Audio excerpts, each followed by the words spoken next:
In today's video, I'm going to look at the metal sector a little bit. At this point, I'm fairly convinced that we've completed the yearly cycle low, and the bearish sentiment at that bottom was some of the most extreme in the last 40 years. So that should be the fuel to drive a really big rally, and I think we've got plenty of fuel for the miners to easily test these 52-week highs back here and probably significantly break above that. Yesterday we got a gap above this intermediate trend line on GDX. That's pretty good confirmation that the intermediate and yearly cycle has bottomed. So I think we're now in the advancing phase of a new intermediate cycle. In the advancing phase of an intermediate cycle, you want to buy the dips, not sell rallies. So gold is going to be, well, it might be due for a half cycle low here sometime soon.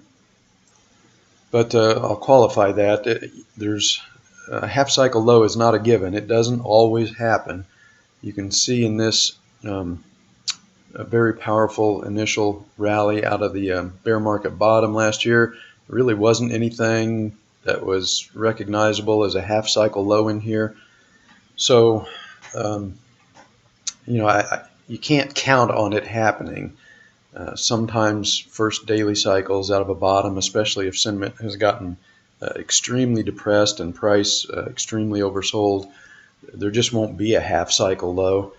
And that's what kind of happened here last year.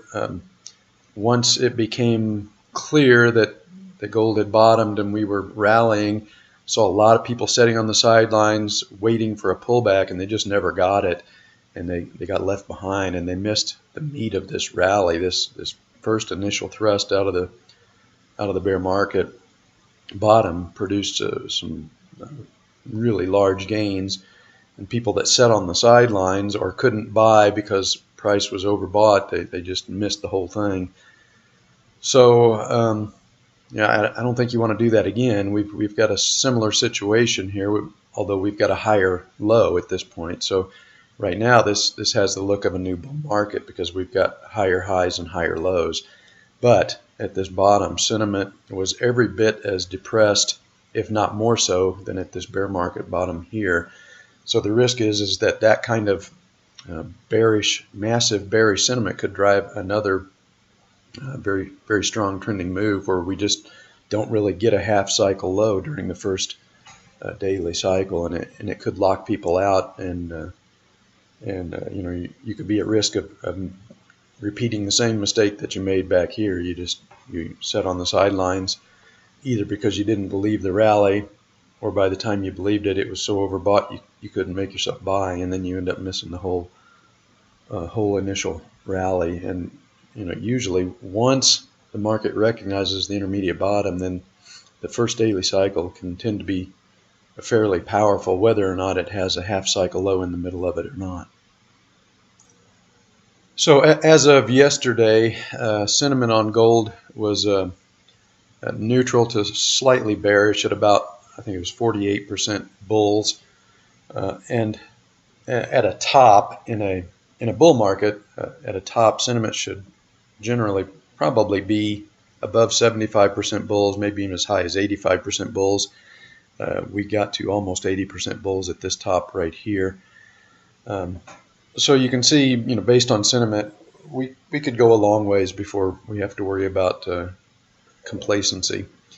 And as I've pointed out before, intermediate cycle rallies, even in bear markets, usually will push the weekly stochastics to overbought before they top. You see that this was a bear market rally right here, and it still managed to push the weekly stochastics to the overbought level before it turned back down. So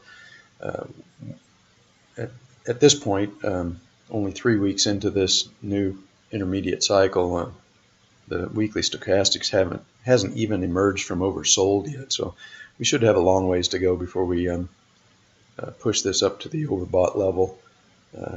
I'm going to say we're probably going to see gold at least rally into sometime into March before we need to worry about a longer term top, and it might even make it into May like it did last year before this. You can see the intermediate cycle topped in May last year. It's possible that the gold could make it all the way to May before the intermediate cycle tops. So the bottom line is I think we're back in a buy the dip mentality. So it's early in the intermediate cycle. There's no guarantee there are going to be significant dips, but if there are, they should be buying opportunities, not a signal to go short.